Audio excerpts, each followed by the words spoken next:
What is going on, everyone? My name is Video. Welcome back to another Andy, and in this one it's transfer tips for game week 36. So I'm going to go through some of the popular players that are being moved in and out of people's squads and discuss whether they are good options, and also discuss alternatives and stuff like that. Double game weekers versus single game weekers, all the good stuff as normal. So if you enjoyed the video, make sure to give it a like, hit that subscribe button if you haven't done so already. Let's get into it. All right, let's start with Kai Havertz, who's had over 50,000 transfers in this week, despite the fact that Arsenal don't have any double game weeks remaining this season. But what they do have are three very good single game week fixtures in Bournemouth at home, Man United away, and Everton at home, and a title to try and win as well. So we know they're going to go for it in all of those games. We know how strong they are, how good that attack is. It kind of makes sense to want an Arsenal midfielder. The question is, should you buy Havertz or any of the other Arsenal midfielders before you buy a double game weeker? And you probably know what I'm going to say, and that is I would prefer to go for the extra fixture. And I think in midfield position specifically, there's a lot of strong options that also have pretty good fixtures this week. So whoever you don't own out of Foden or De Bruyne, for example, have got a double in 37 and they've got Wolves at home this week. Even Bruno Fernandes, right? Crystal Palace away is not going to be easy for Man United. I think right now, the way the two teams are playing, Crystal Palace are probably stronger, especially if they've got Elise, Eze, and Mateta fit, etc. But it's still not a terrible fixture. Then you've got two home games in 37. He's nailed on penalties, etc. Even Anthony Gordon, Burnley away, then a double in 37. I think I would rather go for any of those players before I went for an Arsenal midfielder, despite how strong they are and how good of a differential they are too. The one thing I would say to that, though, is if your team and your squad is really strong, as in like you've got no injuries to really worry about, you don't have a huge amount of things to use your transfers on, you could bring in an Arsenal midfielder for Bournemouth at home with the view to take them out for 37 for a double game week. That could work quite nicely. Obviously, there's some risks with that, right? That you could go and get other injuries and suspensions, and you get to 37. Your plan was originally to take the Arsenal midfielder out for someone else. But even in that scenario where that happens and you get a bit unlucky with injuries, would it be the worst thing to play Kai Havertz or Bukayo Saka against Man United away, having them for Everton at home last day of the season? Not really. So I actually don't mind that at all if you've got the transfers to do it. And Everton at home in 38, obviously they're safe now. Whether the title's on or not, I still think Arsenal are going to be really strong. We've seen it before. Even when they've got nothing to play for last day of the season, they tend to put out a strong team. We'll probably get, information in game week 38 about, who's playing and who's not, at least a bit more than we normally would. And I just think they're really great options. So if you've got the transfers to bring them in for 36 with the view to take them out for 37, I think that's a really nice option. But I don't think I would buy Havertz before I bought Fernandes or Gordon or De Bruyne or Foden or someone like that, despite how good he's been recently. And he has been ridiculous, right? He continues to hit double-digit hauls. He got 13 points against Spurs, 14 against Chelsea. He did blank the two games before that, right? He is human. Blank against Wolves, blank against Villa. But before that, it was another 14-pointer against Brighton. He's playing so well in that number 9 position. I can see why people want to go for him. Is he the best Arsenal midfielder to buy if you want someone from that team?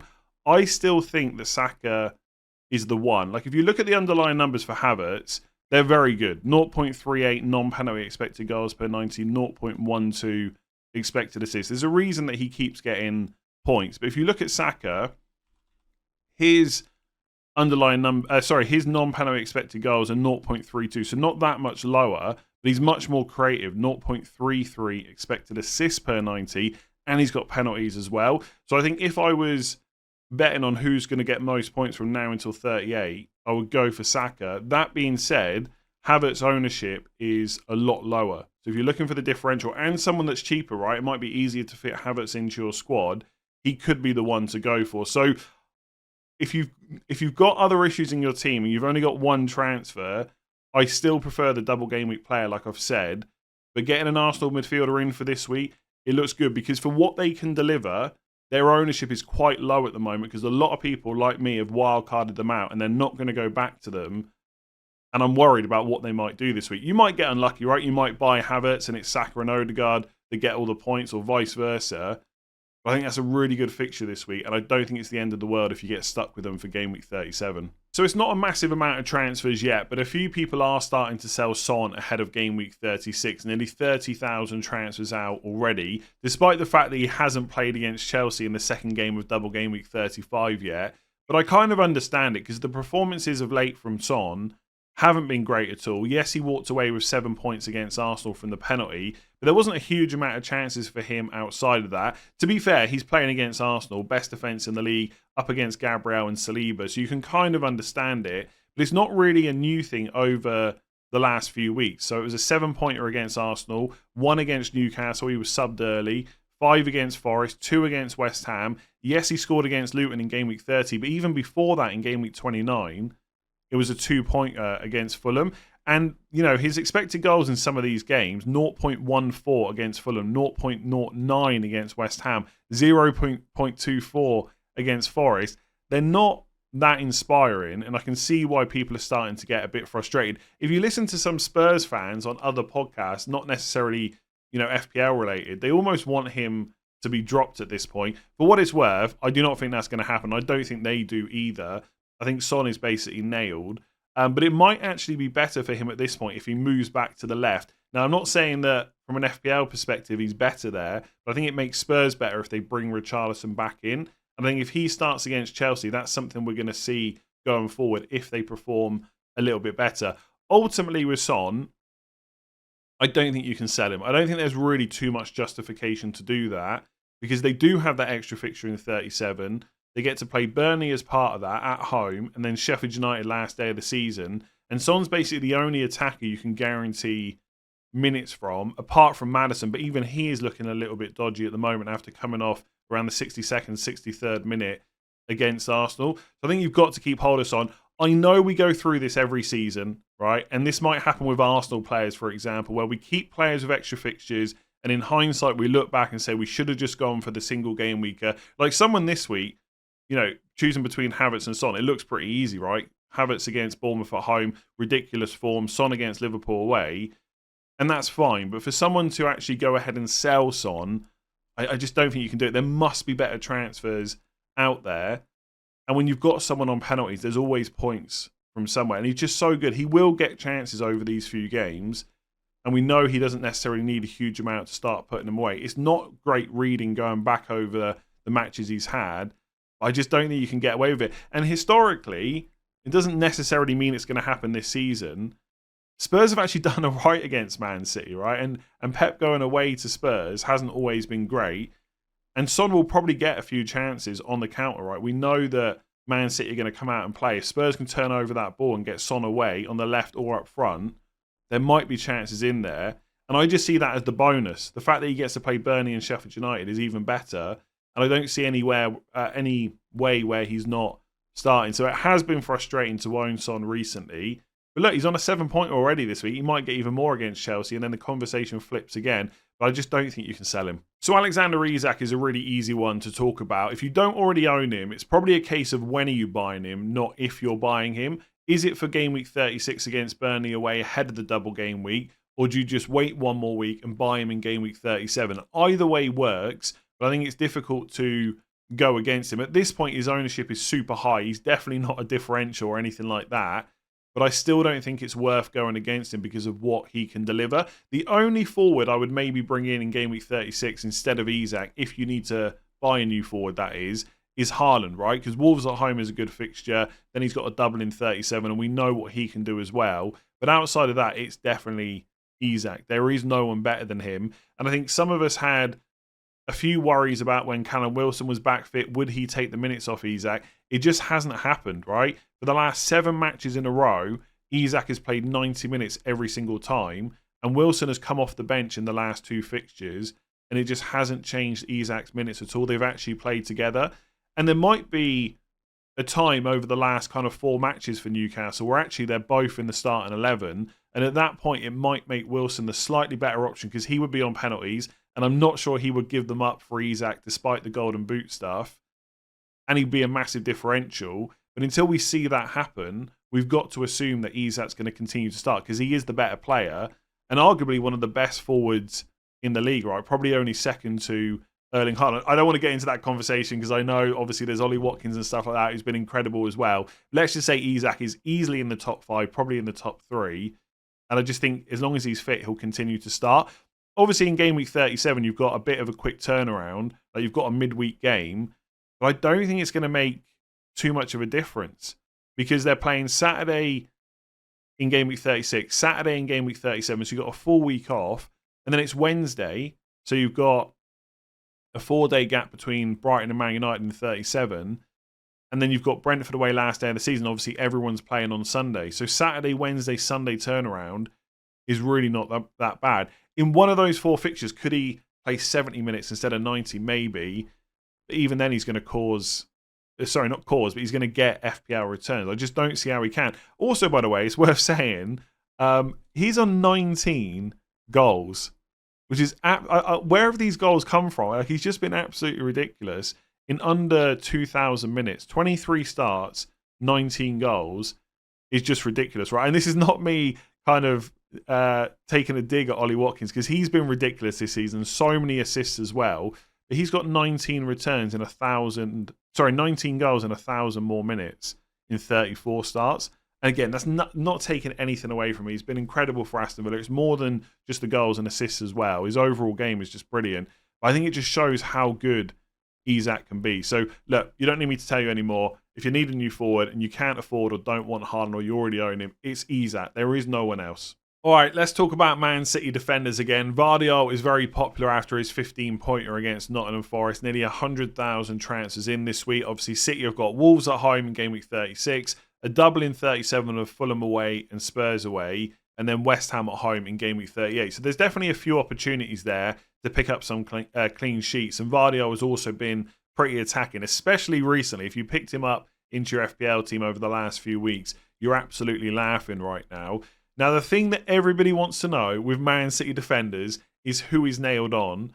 And every single time you say that one of them is going to start every game, they get dropped. It just happens every single time. Now, a few weeks ago, I said that I would go for Ruben Dias. He was the one that I thought would maybe start every single game. I think since then he's missed 2. So that just goes to show you what can happen. To be fair, he was ill against Forest, so it's not quite the same. But either way, he missed matches.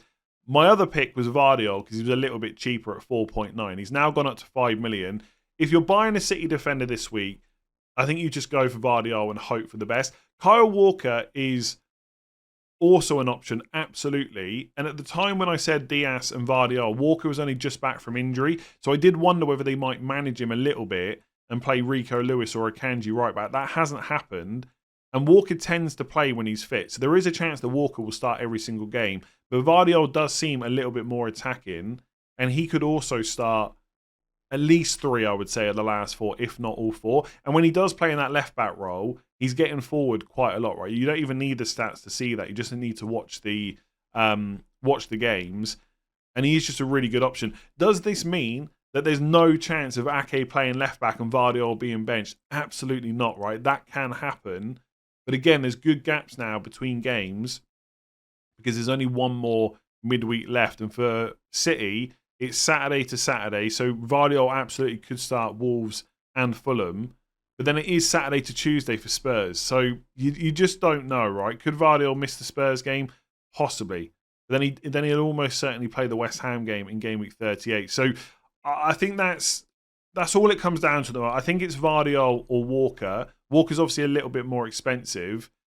I think I would just go for Gvardiol and just hope for the best. Whoever you buy, you've just got to stick with. You cannot be constantly using transfers to move Man City defenders around. I know some people are going to comment that Kanji's the better option, but I just think Man City's best 11 is the back 4 is probably Walker, Dias, Stones, Gvardiol, maybe. I mean, Ake has played really well at left back before, but I think going forward and on the ball, Gvardiol is just a little bit of a better pick for Pep than Ake is. So I just don't see Akanji necessarily in their best back 4. But that being said, every time I say this, Akanji just goes on a run of starts and he just keeps playing. Like, he started the last 3 matches and played 90 minutes every game. In fact, he's played 90 minutes in 6 of the last 7. I just give up with Man City defenders. Just buy Gvardiol and hope for the best. Because outside of that, I just don't know what more you can do with City defenders. I just think they're a constant headache. I don't own it. I've got Edison, who's even more of a headache at the moment. But yeah, if I was buying now, I'd go Gvardiol and just hope for the best. So Dominic Solanke's time in people's FPL squads is starting to come to an end. I think a lot of people will have wildcarded him out in game week 35. Some of you may have held him for the Brighton game, which made a lot of sense. But Bournemouth obviously did well in that game, despite the fact Solanke didn't get any returns. But now he's got Arsenal away, and that has caused nearly 100,000 FPL managers to get rid of him. And it kind of makes sense, right? Could Bournemouth score in that game? It's of course possible, but it is the toughest fixture you're going to have all season. Arsenal best defence in the league. And so it kind of just makes sense to go to Haaland if you don't already have him, or Isak, or someone like that with a double game week in game week 37. The only kind of reason I could see for maybe keeping hold of him is if you've got no chips left and a bunch of other stuff to sort out because of injuries that have happened recently.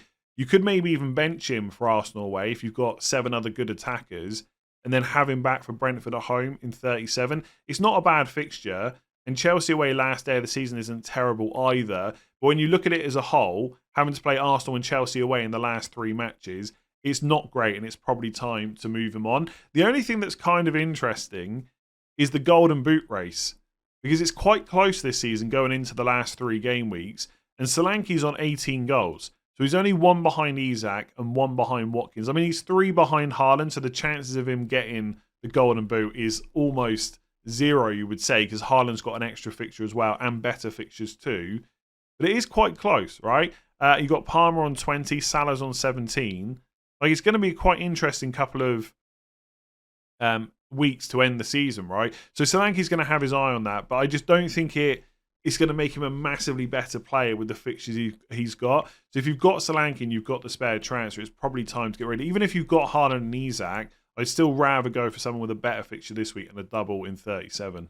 All right, let's talk about Aït-Nouri, who's picked up another knock and is now a worry going into game week 36. He's quite a funny one because a few weeks ago, I can't remember what the game was. It's where he got an assist early on, then came off before the 60th minute. Yeah, the West Ham game where he got a 4-pointer. I was really worried about him at that point and thinking about how I could get him into my team because his ownership was quite high. He's playing in advanced positions. It just looked like he was not going to stop returning.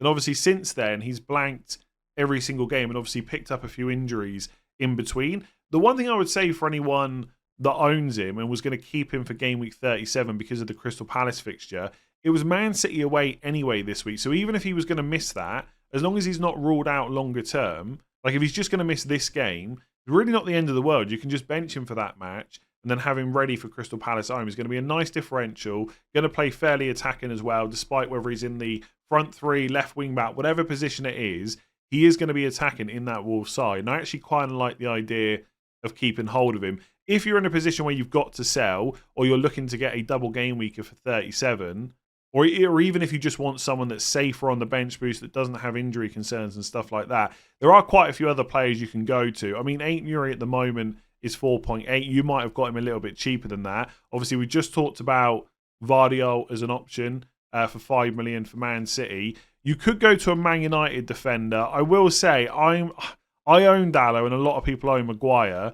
I'm not sure how many clean sheets there are for Palace away in 36 and then Arsenal and Newcastle at home in the double game. Even Brighton away last day of the season. Like, Man United could easily just get 0 clean sheets from these 4 games.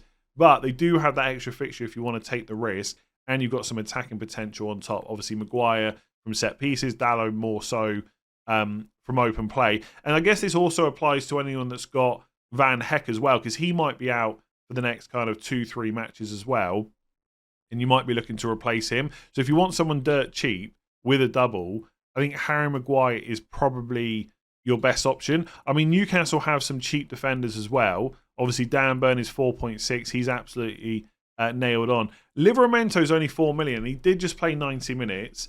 The latest news on Trippier is that he could be back for the first game of game week 37. So that would mean Tino Livramento wouldn't play right back, but he could go and play left back with Dan Burn playing centre back instead. I just don't know if it's worth the gamble. I mean, Livramento can be very attacking, but could Dan Burn or even Lewis Hall play left back in one of those games? I think it's possible, and I just probably wouldn't go there. If you're going Newcastle, I would just play safe and buy Dan Burn. The other option is to go for someone with a good single game week in 37, but no double, and that would be Everton. So someone like Branthwaite. They've also got Luton away this week, which I don't mind. The only thing to say on Everton is they are safe now. Does that mean they're just going to give up? Of course not, right? It's not really how it necessarily goes. But if you're looking at teams maybe on the beach who've done really well this season, it's also been probably quite mentally draining with all the points deductions and stuff like that.